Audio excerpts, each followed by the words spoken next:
नमस्कार। मैं सुदीप कुमार आप सभी का स्वागत करता हूं हमारे अनअकैडमी के प्लेटफॉर्म पे। और ये है अनअकैडमी का UPSC CSC Hindi let's crack UPSC CSC Hindi. ये जो चैनल है यूपीएससी सीएससी हिंदी, इस चैनल के माध्यम से अनअकैडमी हिंदी मीडियम के जो भी स्टूडेंट हैं उनकी तैयारी यूपीएससी के लिए कराती है।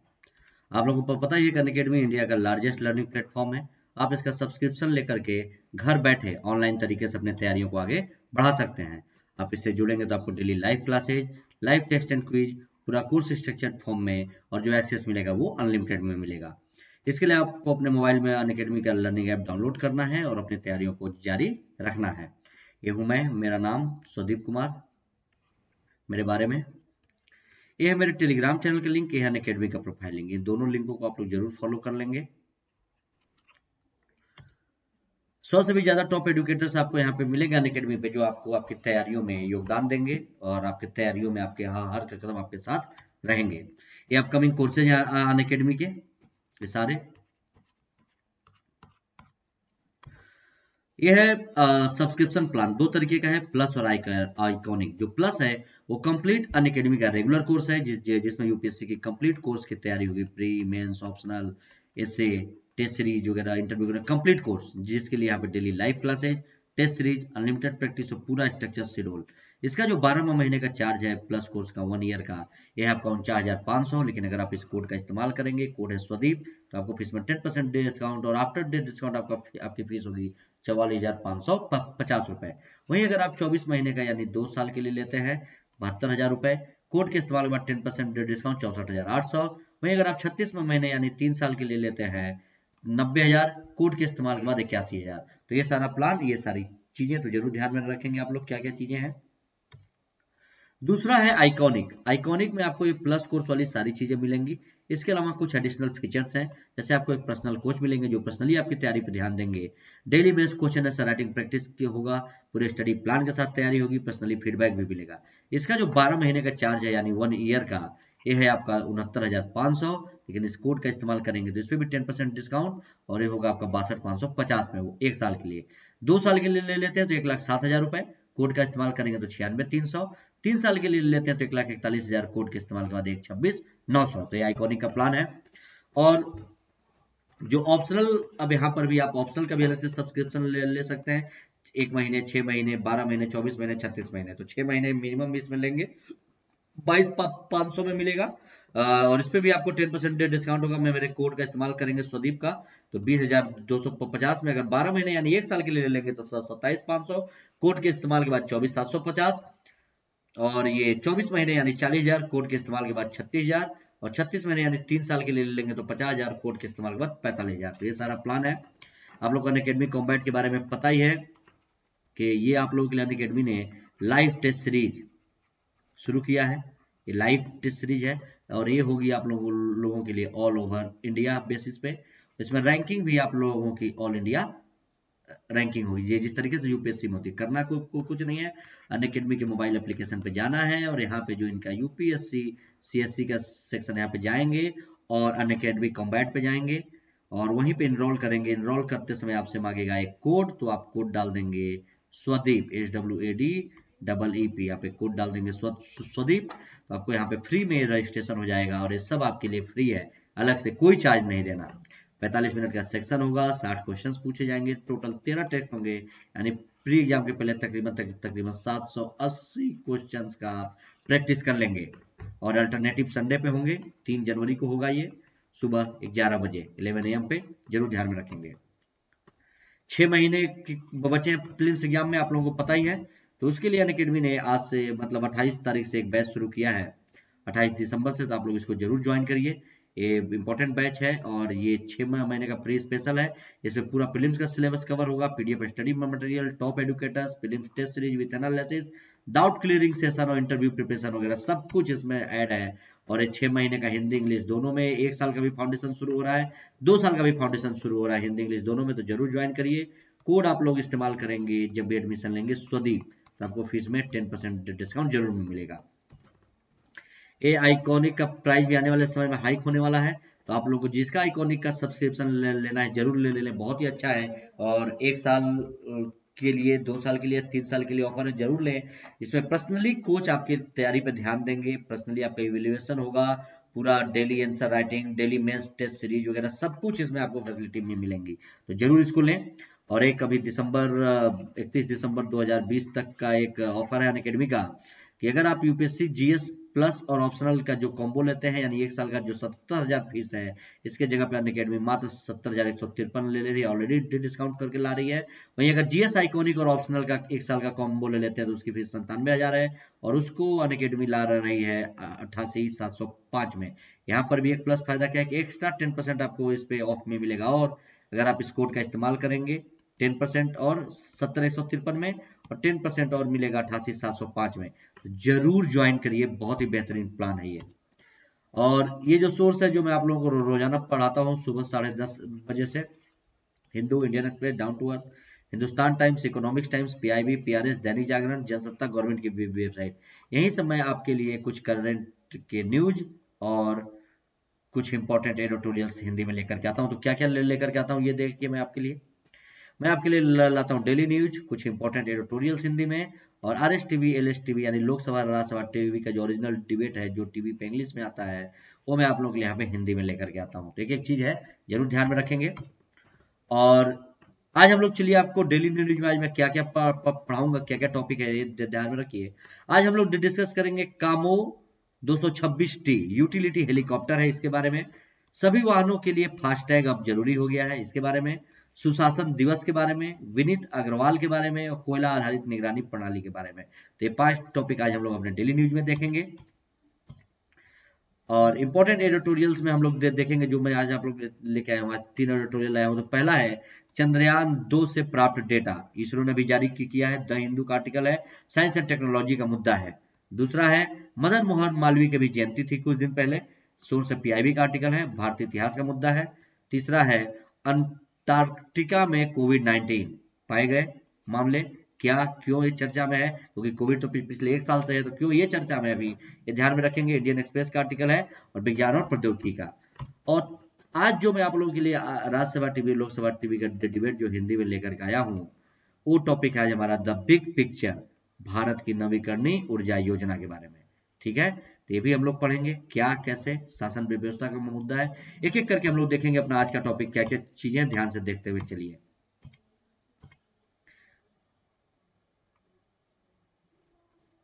क्या कह रहा है ये देखिए। आज का हमारा पहला टॉपिक है कामो 226T यूटिलिटी हेलीकॉप्टर के बारे में। क्यों चर्चा में है, ध्यान से देखिए कि ये जो हेलीकॉप्टर है कामो 226T, ये रूस का हेलीकॉप्टर है, पहली बात ध्यान में रखेंगे।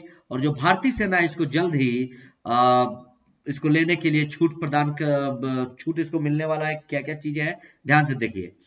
भारतीय सेना जल्द ही रूस से कामो 226T यूटिलिटी हेलीकॉप्टर लेने हेतु छूट प्राप्त करने के लिए रक्षा मंत्रालय से संपर्क करेगी। भारतीय सेना जल्दी हेलीकॉप्टर मंगाने वाली है, इसके लिए रक्षा मंत्रालय से संपर्क करेगी। और कामो 226T ये हेलीकॉप्टर यूटिलिटी हेलीकॉप्टर है, और ये रूस का है। और 2015 में भारत और रूस ने कामो 226T हेलीकॉप्टरों की खरीद के लिए $1 अरब से अधिक की लागत का अंतर सरकारी समझौता आईजीए किया था। ध्यान में रखेंगे, एक अंतर सरकारी समझौता हुआ था रूस और भारत के बीच में 2015 में ही इन हेलीकॉप्टरों को खरीदने के लिए, जो $1 अरब से भी ज्यादा था। कामो 226T भारतीय सेना और वायुसेना के पुराने और अप्रचलित चीता हेलीकॉप्टर और चेतक हेलीकॉप्टर के बेड़े का स्थान लेगा। जो भारतीय सेना के पुराने हेलीकॉप्टर हो गए, जो अब नए नहीं चलते हैं, जिसका नाम है चीता और चेतक हेलीकॉप्टर, इनका स्थान लेगा कामो 226T। रूस का हेलीकॉप्टर है, यूटिलिटी हेलीकॉप्टर। क्या है अब कामो 226T, इसके बारे में खास बात देखते हुए चलिए। कामो 226T हेलीकॉप्टर के बारे में पहले इसके डिजाइन के बारे में पढ़िए, क्या कह रहा है। कामो 226T को रूस के प्रसिद्ध कामो डिजाइन ब्यूरो यानी केडीबी द्वारा डिजाइन किया गया है। यह डिजाइन ब्यूरो है रूस का, जिसका नाम है कामो डिजाइन ब्यूरो केडीबी, उसी ने इसको डिजाइन किया है। असेंबलिंग क्या क्या है, हिंदुस्तान एरोनॉटिक्स लिमिटेड हाल और रशियन हेलीकॉप्टर्स आरएस ने एक साथ मिलकर भारत और रूस हेलीकॉप्टर लिमिटेड IRHL नाम से एक संयुक्त उद्यम स्थापित किया है, जो कि भारत में कामोद 226 हेलीकॉप्टरों को असेंबल करेगा। भारत का हॉल यानी हिंदुस्तान एरोनॉटिक्स लिमिटेड और रूस का रशियन हेलीकॉप्टर से एक साथ मिलकर इन हेलीकॉप्टरों को डिजाइन करेंगे संयुक्त रूप से, और भारत रूस हेलीकॉप्टर लिमिटेड IRHL के नाम से, ठीक है। और ये भारत में डिजाइन होगा, असेंबल्ड होगा, तो जरूर ध्यान में रखेंगे। इसकी पेलोड क्षमता कितनी है, इसकी क्या विशेषताएं हैं? इस हेलीकॉप्टर की पेलोड क्षमता, यह एक हल्का हेलीकॉप्टर है जो कि अधिकतम 3.5 टन भार के साथ उड़ान भर सकता है, और यह 1 टन तक का पेलोड भी ले जा सकता है। ठीक, विशेषताएं क्या है? कामोद 226T हेलीकॉप्टर में कोएक्सियल रोटर्स का प्रयोग किया जाता है, अर्थात इसमें एक दूसरे के ऊपर रोटर्स के 2 सेट लगे होते हैं। अभी आगे देखेंगे रोटर्स वगैरह भी क्या है। ये जो कोएक्सियल रोटर्स होते हैं, ये क्या है? इस हेलीकॉप्टर को अन्य हेलीकॉप्टर्स की तुलना में उड़ान भरने और पेलोड क्षमता में सुधार करने में मदद करते हैं, और यह ऊंचाई वाले क्षेत्रों में विशेष रूप से काफी फायदेमंद होता है, और जहां कम वायु घनत्व के कारण उड़ान भरने के दौरान विमान की प्रदर्शन क्षमता, आप देख रहे होंगे ये जो रोटर्स हैं, यानी ये जो हम पंखे की बात कर रहे हैं, एक के ऊपर आप देख रहे होंगे एक यहाँ पे फैन लगा हुआ है कोएक्सियल रोटर्स, और इसके ऊपर सीधे यहाँ ये डबल है, तो और तेजी से ये पेलोड क्षमता, ज्यादा भार भी उठा सकते हैं, मतलब 3.5 टन भार और 1 टन साथ में पेलोड, ये सारी चीजें ले जा सकते हैं इसी आधार पे। और कामोड 226T हेलीकॉप्टर में एक पारंपरिक केबिन के बजाय एक विशिष्ट वियोज्य मिशन कंपार्टमेंट भी होता है। केबिन तो होगा ही, आगे ये जो केबिन है तो है ही है, इसके अलावा ये कंपार्टमेंट भी है, ध्यान में रखेंगे। और क्या इसमें इंपॉर्टेंट कह रहा है? यह विशेषता इस हेलीकॉप्टर को अन्य कार्यों जैसे कि निगरानी और कार्गो डिलीवरी आदि के लिए भी अनुकूल बनाती है। और हेलीकॉप्टर के जो पुराने बेड़े हैं भारत में, उससे जुड़ी हुई क्या समस्या है कि सेना में चीता हेलीकॉप्टरों, चेतक हेलीकॉप्टरों का लगभग 75% हिस्सा 30 वर्ष से भी अधिक पुराना है, और उनमें से कुछ लगभग 50 साल पुराने भी हैं, और उन्हें तत्काल बदले जाने की अब आवश्यकता है। इसके कारण कई बार सेना की परिचालन क्षमता भी प्रभावित होती है, और सेना में आवश्यकता है कि सेना में लगभग 400 ऐसे ही हेलीकॉप्टरों की आवश्यकता है, ठीक है, कामोद 226T की तरह। अगला जो हमारा आज का अगला टॉपिक है वो है कि सभी वाहनों के लिए फास्ट टैग आवश्यक कर दिया गया है। क्या? ध्यान से पढ़िए। केंद्रीय मंत्री नितिन गडकरी ने 1 जनवरी 2021 से देश में सभी वाहनों के लिए फास्ट टैग अनिवार्य बनाने की घोषणा की है। फास्ट टैग को वर्ष 2016 में लॉन्च किया गया था, और उस समय 4 बैंकों ने मिलकर 1 लाख से अधिक फास्ट टैग तैयार किए थे, और वर्ष 2017 तक इनकी संख्या बढ़कर 7 लाख, 18 तक 34 लाख तक पहुंच गई थी। और फास्ट टैग एक इलेक्ट्रॉनिक टोल संग्रह प्रणाली है जिसका संचालन भारतीय राष्ट्रीय राजमार्ग प्राधिकरण NHA द्वारा किया जाता है, नेशनल हाईवे अथॉरिटी के द्वारा। एक फास्टैग लगा होता है, गाड़ी में एक स्कैनर होता है, आप जाएंगे, आपको वहां पे जाम नहीं लगाना पड़ेगा, अलग से पैसे दे के कैश दे करके नहीं, आप जाएंगे, वो स्कैन करेगा, आपके अकाउंट से डिडक्ट होगा, और सारी चीजें क्लियर, ट्रैफिक भी नहीं लगेगा। 1 जनवरी से सभी लोग गाड़ियों के लिए अनिवार्य कर दिया गया है भारत में। रेडियो फ्रीक्वेंसी आइडेंटिफिकेशन, ये जो रैपिड है, इसमें इसी तकनीक पर आधारित इस कार्ड को वाहन की विंड स्क्रीन पर लगाया जाता है, और प्रत्येक टोल प्लाजा पर एक RFID रीडर लगा होता है जो एक सेंसर के रूप में कार्य करता है, और रेडियो फ्रीक्वेंसी द्वारा कार्ड की वैधता और धनराशि की जांच भी करता है।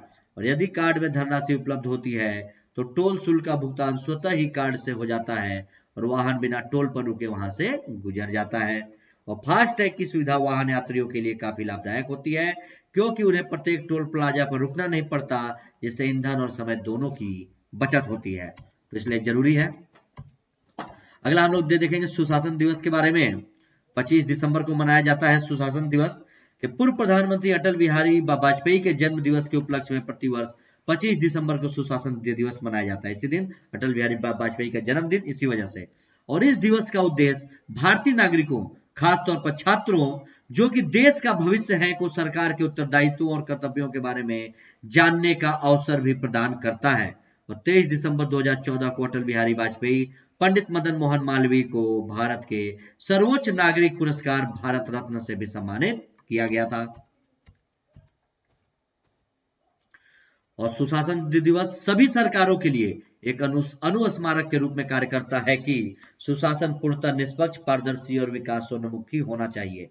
और पूर्व प्रधानमंत्री अटल बिहारी वाजपेयी का जन्म 25 दिसंबर 1924 को ग्वालियर में हुआ था और वाजपेयी जी ने अपना राजनीतिक जीवन स्वतंत्रता सेनानी के रूप में शुरू किया था और चुनावी राजनीति में उनकी यात्रा वर्ष 1957 में हुई, जबकि उन्होंने 3 सीटों से लोकसभा चुनाव लड़ा। उत्तर प्रदेश के बलरामपुर निर्वाचन क्षेत्र से चुने गए और वाजपेयी जी तकरीबन 5 दशक तक संसद सदस्य रहे और इस दौरान 10 बार लोकसभा के लिए, 2 बार राज्यसभा के लिए चुने गए और वे प्रधानमंत्री पद पर 5 वर्ष का कार्यकाल पूरा करने वाले पहले गैर कांग्रेसी भारतीय नेता थे। ठीक है, तो ये जरूर ध्यान में रखेंगे।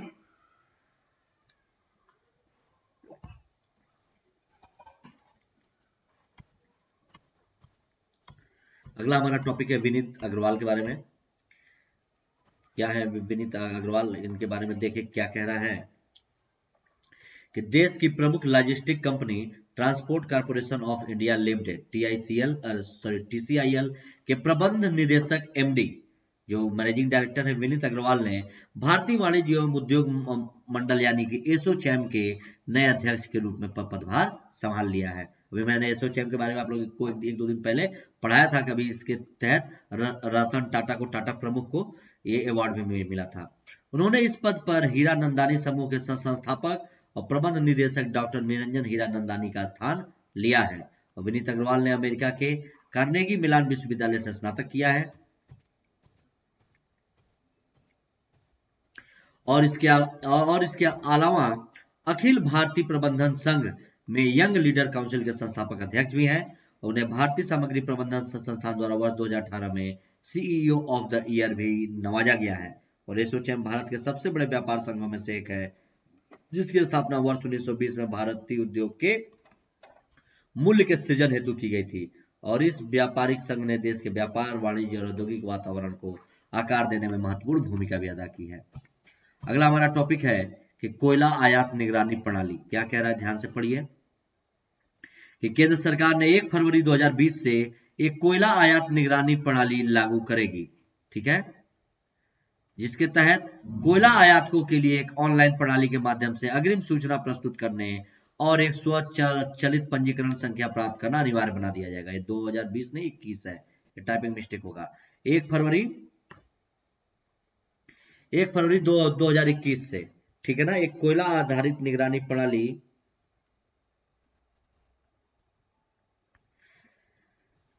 और कोयला आयात निगरानी प्रणाली से संबंधित नए नियम एंथ्रासाइट कोयले, बिटुमिनस कोयले, कोकिंग कोल और स्टीम कोयले पर लागू होंगे।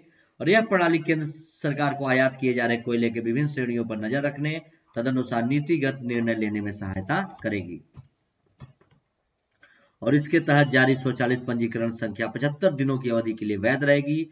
ज्ञात हो कि इससे पूर्व सरकार ने घरेलू विनिर्माण को प्रोत्साहित करने, आयात पर नजर रखने के उद्देश्य से कई इस्पात वस्तुओं के लिए एक आयात निगरानी प्रणाली भी प्रस्तुत की थी। अब हम लोग अपना पहला आर्टिकल पढ़ेंगे, क्या है ध्यान से देखिए कि चंद्रयान 2 से प्राप्त डेटा, इसरो ने बताया कि चंद्रयान 2 से प्राप्त डेटा कुछ में मिले हैं। क्या कह रहा है, ध्यान से देखिए, चर्चा में क्यों है। हाल ही में भारतीय अंतरिक्ष अनुसंधान संगठन या इसरो ने चंद्रमा के लिए देश के दूसरे मिशन चंद्रयान 2 से प्राप्त डेटा का पहला सेट आम जनता के लिए जारी कर दिया है।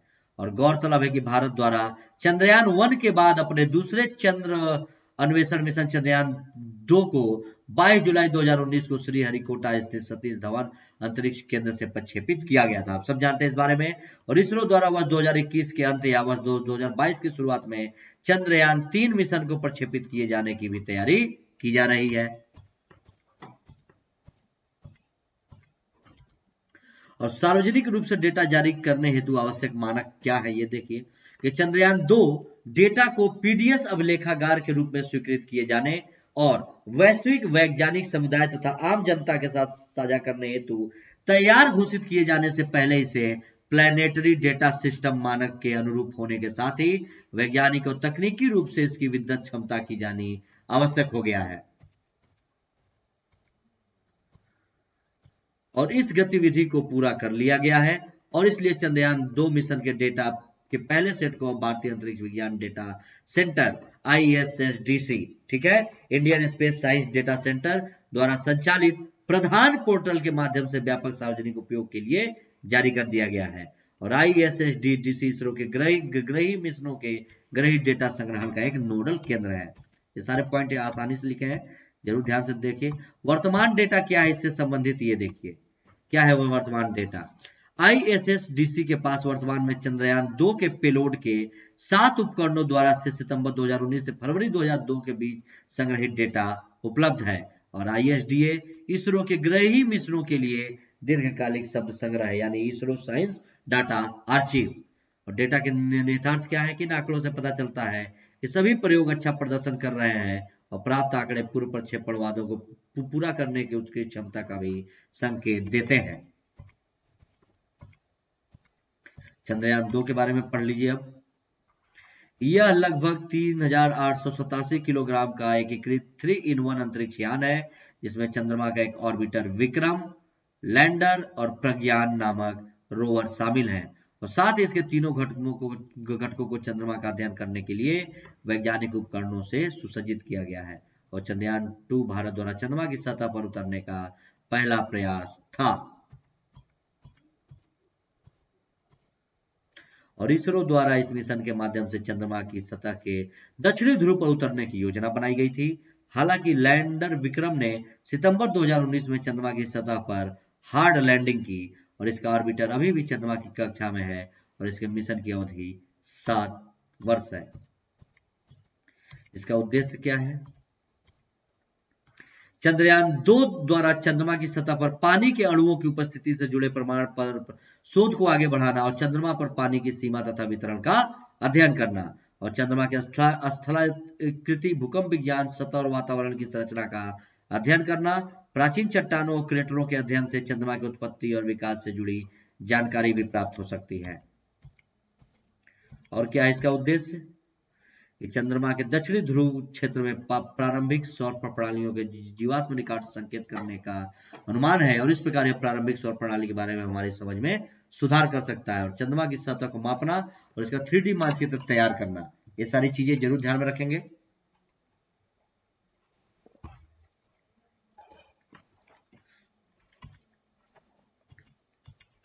अगला जो हमारा टॉपिक है वो है मदन मोहन मालवीय जयंती के बारे में हम लोग देखेंगे।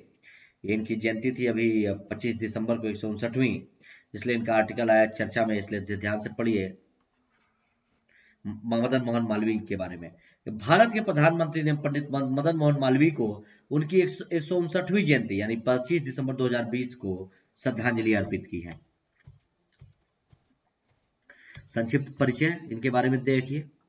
वे महान शिक्षाविद, बेहतरीन वक्ता और एक प्रसिद्ध राष्ट्रीय नेता थे। उन्होंने स्वतंत्रता संग्राम, आंदोलन, उद्योगों को बढ़ावा देने, देश के आर्थिक और सामाजिक विकास में योगदान देने, शिक्षा, धर्म, सामाजिक सेवा, हिंदी भाषा के विकास और राष्ट्रीय महत्व से संबंधित कई अन्य गतिविधियों में हिस्सा लिया था। आप लोगों ने मदन मोहन मालवीय के बारे में पढ़ा भी होगा, लेकिन उनकी जयंती थी तो उससे जुड़ा हुआ एक आर्टिकल आया है PIB का, तो हम लोग देखते हैं। महात्मा गांधी ने मदन मोहन मालवीय को महामना की उपाधि दी थी और भारत के दूसरे राष्ट्रपति S राधाकृष्णन ने उन्हें कर्मयोगी का दर्जा दिया था। तो ये इंपॉर्टेंट है, ये ध्यान में रखेंगे। और स्वतंत्रता संग्राम में भी इनकी भूमिका थी क्या कि गोपाल कृष्ण गोखले और बाल गंगाधर तिलक दोनों का ही अनुयायी होने के कारण उन्हें स्वतंत्रता संग्राम में क्रमशः उदारवादी और राष्ट्रवादी तथा नरमपंथी और गर्मपंथी दोनों के बीच विचारधारा का नेता माना गया है। और वर्ष 1930 में जब महात्मा गांधी ने नमक सत्याग्रह और सविनय अवज्ञा आंदोलन शुरू किया तो उन्होंने इसमें सक्रिय रूप से हिस्सा लिया और गिरफ्तार भी हुए थे। कांग्रेस में इनकी क्या भूमिका थी? कांग्रेस में भूमिका, उन्हें वर्ष 1909, 1918, 1932, 1933 में कुल 4 बार कांग्रेस कमेटी के अध्यक्ष के रूप में भी मदन मोहन मालवीय को चुना गया था। इनका योगदान क्या है? मालवीय जी को गिरमिटिया मजदूरी प्रथा को समाप्त करने में उनकी भूमिका के लिए याद किया जाता है। ये इंपॉर्टेंट है, ध्यान में रखेंगे। गिरमिटिया मजदूरी प्रथा बंधुआ मजदूरी प्रथा का ही एक रूप है जिसे वर्ष 1833 में दास प्रथा के उन्मूलन के बाद स्थापित किया गया था। और गिरमिटिया मजदूरों को वेस्ट इंडीज, अफ्रीका और दक्षिण पूर्व एशिया में ब्रिटिश कॉलोनियों में, जो ब्रिटिश की और कॉलोनियां थी और देशों में वहां पे चीनी, कपास या चाय बागानों या रेल निर्माण परियोजनाओं में कार्य करने के लिए भर्ती किया जाता था। बंधुआ मजदूरी का एक रूप था। इसको समाप्त करने में मदन मोहन मालवीय की प्रमुख भूमिका थी। ये सेम वही वाला आगे भी आ गया स्लाइड। आगे देखिए और क्या क्या करें इनके योगदान के बारे में कि हरिद्वार के भीमगोड़ा में गंगा के प्रवाह को प्रभावित करने वाली ब्रिटिश सरकार की नीतियों से आशंकित मालवीय जी ने 1905 में गंगा महासभा की भी स्थापना की थी और वे एक सफल समाज सुधारक और नीति निर्माता थे। इन्होंने 11 वर्ष 1909 से 1920 तक इंपीरियल लेजिस्लेटिव काउंसिल के सदस्य के भी रूप में कार्य किया। ये सब आपने मॉडर्न हिस्ट्री में पढ़ा भी होगा, फिर भी यहाँ पे देख लीजिए। उन्होंने सत्यमेव जयते शब्द को लोकप्रिय बनाया। हालांकि यह वाक्यांश मूल रूप से मुंडकोपनिषद से है और अब यह शब्द भारत का राष्ट्रीय आदर्श वाक्य भी है। और मालवीय जी के प्रयासों के कारण ही देवनागरी यानी हिंदी की लिपि को ब्रिटिश भारतीय अदालतों में पेश किया गया था। ये सब इंपॉर्टेंट है। उन्होंने हिंदू मुस्लिम एकता को बनाए रखने की दिशा में भी महत्वपूर्ण कार्य किया और उन्हें सांप्रदायिक सद्भाव से संबंधित विषयों पर भाषण देने के लिए भी जाना जाता है। और क्या क्या इनका योगदान था? जातिगत भेदभाव, ब्राह्मणवादी पिपीतिसा सत्ता पर अपने विचार व्यक्त करने के लिए उन्हें ब्राह्मण समुदाय से बाहर कर दिया गया था और उन्होंने वर्ष 1915 में हिंदू महासभा में की स्थापना की भी महत्वपूर्ण भूमिका अदा की थी। और मालवीय जी ने वर्ष 1916 में बीएचयू की भी स्थापना की थी। ये भी इंपॉर्टेंट, ये सब ध्यान में रखेंगे आप लोग। एक पत्रकार के रूप में उन्होंने 1907 में एक हिंदी साप्ताहिक अभ्युदय की शुरुआत की जिसे वर्ष 1915 में दैनिक बना दिया गया था। इसके अलावा उन्होंने 1910 में हिंदी मासिक पत्रिका मर्यादा भी शुरू की थी और वर्ष 1909 में एक अंग्रेजी दैनिक अखबार लीडर भी इन्होंने शुरू किया था। और मालवीय जी हिंदी साप्ताहिक हिंदुस्तान और इंडियन यूनियन के संपादक भी थे और वे कई वर्ष तक हिंदुस्तान टाइम के निदेशक मंडल के अध्यक्ष भी रहे और 12 नवंबर 1946 को 84 वर्ष की आयु में उनका निधन हो गया। पुरस्कारों सम्मान इनको क्या क्या मिला है? वह 2014 में उन्हें मरणोपरांत देश के सर्वोच्च नागरिक सम्मान भारत रत्न से सम्मानित किया गया 2014 में। और वह 2016 में भारतीय रेलवे ने मालवीय जी के सम्मान में वाराणसी नई दिल्ली महामना एक्सप्रेस भी शुरू की थी। सोर्स है इसका पीआईबी। ध्यान में रखेंगे कि वाराणसी से नई दिल्ली का इसलिए वाराणसी में इन्होंने बीएचयू की स्थापना की थी। अब ये हमारा अगला आर्टिकल है अंटार्कटिका में कोविड-19 के बारे में। क्या कह रहा है ध्यान से पढ़िए, चर्चा में क्यों है। अंटार्कटिका में चिली के एक अनुसंधान केंद्र में 36 लोग नोवेल कोरोना वायरस से संक्रमित पाए गए हैं और अंटार्कटिका में वायरस की उपस्थिति का यह पहला मामला है, इसलिए चर्चा में है। जो अंटार्कटिका है वहां पे अभी तक कोविड का एक भी मामला नहीं था और वहां पे एक अनुसंधान केंद्र है अंटार्कटिका में, चिली अनुसंधान केंद्र में 36 लोग कोविड-19 से पीड़ित पाए गए। क्या ध्यान में देखिए क्या क्या कह रहा है।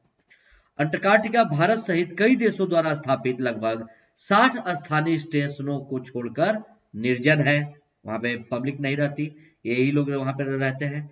अंटार्कटिका पृथ्वी का सबसे दक्षिणतम महाद्वीप है और इसमें भौगोलिक रूप से दक्षिणी ध्रुव भी शामिल है और यह दक्षिणी गोलार्ध के आर्कटिक क्षेत्र में स्थित है।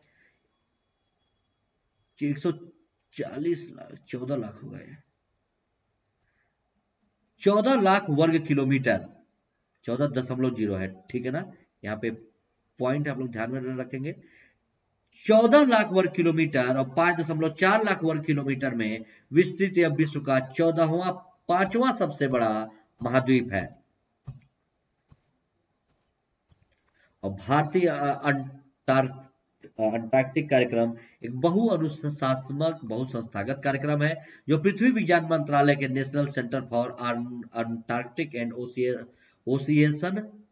रिसर्च के नियंत्रण में है। और भारत ने आधिकारिक रूप से अगस्त 1983 में आर्कटिक संधि प्रणाली को स्वीकार भी किया था। और आर्कटिक में कौन कौन से अनुसंधान स्टेशन है भारत के? दक्षिण गंगोत्री, यह भारतीय अंटार्कटिक कार्यक्रम के एक भाग के रूप में अंटार्कटिका में स्थापित पहला भारतीय वैज्ञानिक अनुसंधान या बेस स्टेशन था। वर्तमान में इसकी स्थिति दुर्बल हो गई है और यह सिर्फ एक आपूर्ति स्टेशन बनकर के अब रह गया है। अगला है मैत्री, इसके बारे में देखिए। मैत्री अंटार्कटिका में मैत्री भारत का दूसरा स्थायी अनुसंधान केंद्र है और इसका निर्माण वर्ष 1989 में हुआ था। मैत्री पथरीले पहाड़ी क्षेत्र पर स्थित है जिसे सिरमारकर ओएसिस कहा जाता है। और भारत में मैत्री के चारों ओर एक मीठे पानी की झील भी बनाई गई है, जिसे प्रियदर्शनी झील के नाम से भी जाना जाता है। इन सारे पॉइंट को आप लोग ध्यान में रखेंगे। और है एक है भारती। भारती वर्ष 2012 से भारत का नवीनतम अनुसंधान स्टेशन है। इसका निर्माण कठोर मौसम में शोधकर्ताओं को सुरक्षा प्रदान करने के लिए किया गया है। यह भारत की पहली प्रतिबद्ध अनुसंधान सुविधा है और मैत्री से लगभग 3000 किलोमीटर पूर्व में स्थित है। अन्य कौन कौन सा अनुसंधान सुविधाएं हैं ये भी देख लीजिए। सागर निधि वर्ष 2008 में भारत ने अनुसंधान हेतु सागर निधि पोत को शामिल किया और यह एक आइसबर्ग पोत है जो 40 सेंटीमीटर गहराई की पतली बर्फ की परत को काट सकता है और आर्कटिक के पानी को नेगेटिव करने वाला भारत का पहला भारतीय पोत। आर्कटिक संधि प्रणाली क्या है? आर्कटिक संधि और संबंधित समझौतों को सामूहिक रूप से आर्कटिक संधि प्रणाली के रूप में जाना जाता है और यह अंटार्कटिका के संबंध में अंतर्राष्ट्रीय संबंधों को नियंत्रित करती है।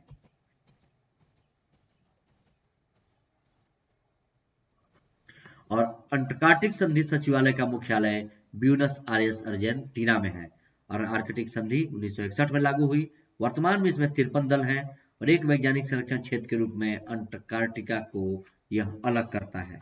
ठीक है, प्रावधान क्या है इसके लिए? प्रावधान, इसका उपयोग केवल शांतिपूर्ण उद्देश्यों के लिए किया जाएगा। अंटार्कटिका में वैज्ञानिक जांच की स्वतंत्रता और सहयोग जारी रहेगा। अंटार्कटिका से वैज्ञानिक टिप्पणियों और परिणामों का आदान प्रदान तथा उन्हें स्वतंत्र रूप से उपलब्ध कराया जाएगा। ये सारी चीजें। और ये जो आपका राष्ट्रीय ध्रुवीय एवं समुद्री अनुसंधान केंद्र national centre for polar and ocean research, इसके बारे में पढ़ लीजिए कि राष्ट्रीय ध्रुवीय एवं समुद्री अनुसंधान केंद्र को वर्ष 1998 में पृथ्वी विज्ञान मंत्रालय के एक स्वायत्त अनुसंधान और विकास संस्थान के रूप में स्थापित किया गया था। यह गोवा में स्थित है। यह ध्रुवीय और दक्षिणी महासागर क्षेत्र के अनुसंधान गतिविधियों के लिए जिम्मेदार है और यह देश में ध्रुवीय और दक्षिणी महासागर वैज्ञानिक अनुसंधान के साथ साथ संबंधित लॉजिस्टिक गतिविधियों के लिए संपूर्ण योजना, संवर्धन, समन्वय और निष्पादन हेतु एक नोडल एजेंसी के रूप में भी कार्य करता है। और इसके प्रमुख कार्यों में है भारतीय आर्कटिक अनुसंधान मामलों के प्रबंधन और मैत्री भारतीय और भारतीय आर्कटिक स्टेशन हिमाद्री का रखरखाव। और हिमाद्री क्या है? भारत ने वर्ष 2007 में आर्कटिक महासागर में अपना पहला वैज्ञानिक अभियान शुरू किया और ग्लेशियोलॉजी, एस्ट्रोसोनिक विज्ञान और जैविक विज्ञान जैसे विषयों में अध्ययन करने के लिए जुलाई 2008 में नॉर्वे के स्वालबार्ड में हिमाद्री नाम से एक शोध स्टेशन भी खोला था। ये इंडियन एक्सप्रेस का आर्टिकल था, आप लोग जरूर ध्यान में रखेंगे। ये जो हमारा ये अगला है द बिग पिक्चर, भारत की नवीकरणीय ऊर्जा योजना के बारे में। ये हमारा जो राज्यसभा टीवी और लोकसभा टीवी का डिबेट है, अभी 2-3 दिन पहले का ही, जो मैं आप लोगों के लिए लेकर आया हूँ। ये इंग्लिश में था, ये हिंदी में आप लोगों के लिए मैटर लेकर के आया हूँ। लेकिन एक काम करते हैं, ये जो मैटर है आप इसको खुद से एक बार पढ़ लेंगे। एक्चुअली थोड़ा मेरे सर में दर्द हो रहा है, इस वजह से इसको आप लोग खुद से पढ़ लेंगे। ये मैं बाद में आप लोगों को डिस्कस कर दूंगा। इसका पीडीएफ अभी मैं अपने टेलीग्राम पे अपलोड कर ही दूंगा इस चैनल पे, तो आप लोग वहां से पढ़ लेंगे। इसके सारे पॉइंट के बारे में दिया गया है, क्या है इसके बारे में और इसके क्या क्या इंपॉर्टेंट पॉइंट हैं और ये सारे इंपॉर्टेंट पॉइंट और इसमें इसकी आवश्यकता क्यों पड़ी, इसका भी सारा पॉइंट दिया गया है। ठीक है, क्यों इसकी आवश्यकता पड़ी और इस सब कुछ आप लोग देख लेंगे। और अगले 5 वर्षों के लिए भारत के इस क्षेत्र में कौन कौन से प्रमुख कदम है ये सभी देखेंगे। क्या क्या है इसको आप लोग खुद से एक बार देख लेंगे। इसका पीडीएफ मैं भी टेलीग्राम पे अपलोड कर दूंगा, आप लोग को मिल जाएगा। जो लोग मेरा टेलीग्राम चैनल नहीं ज्वाइन किए हैं जरूर ज्वाइन कर लेंगे। ये सारा कुछ उससे संबंधित कौन कौन सी चुनौतियां हैं सब कुछ इसमें लिखा गया। इसमें आगे की राह क्या हो सकती है, क्या इसमें सुधार किया जा सकता है और क्या निष्कर्ष है, ये सारी चीज लिखे हैं। तो ये टॉपिक आज का यहीं पे समाप्त होता है। ये है मेरे टेलीग्राम चैनल के लिंक, ये है अनअकैडमी का लिंक, इन दोनों को आप लोग फॉलो कर लेंगे। इसी पे मैं अपने सभी क्लास का पीडीएफ अपलोड करता हूँ। इसका भी पीडीएफ मैं यहीं पे अपलोड कर दूंगा। क्लास अच्छी लगी हो तो लाइक, शेयर और सब्सक्राइब जरूर करिए। और कल फिर हम लोग मिलेंगे अपने अगली क्लास में 10:30 बजे अपने नेट टॉपिक के साथ। और आप लोग मेरे टेलीग्राम का चैनल जरूर ज्वाइन कर लेंगे, वहीं पे मैं अपने सभी क्लास का पीडीएफ वगैरह अपलोड करता हूँ। ठीक है, तो चलिए तब तक के लिए धन्यवाद, नमस्कार।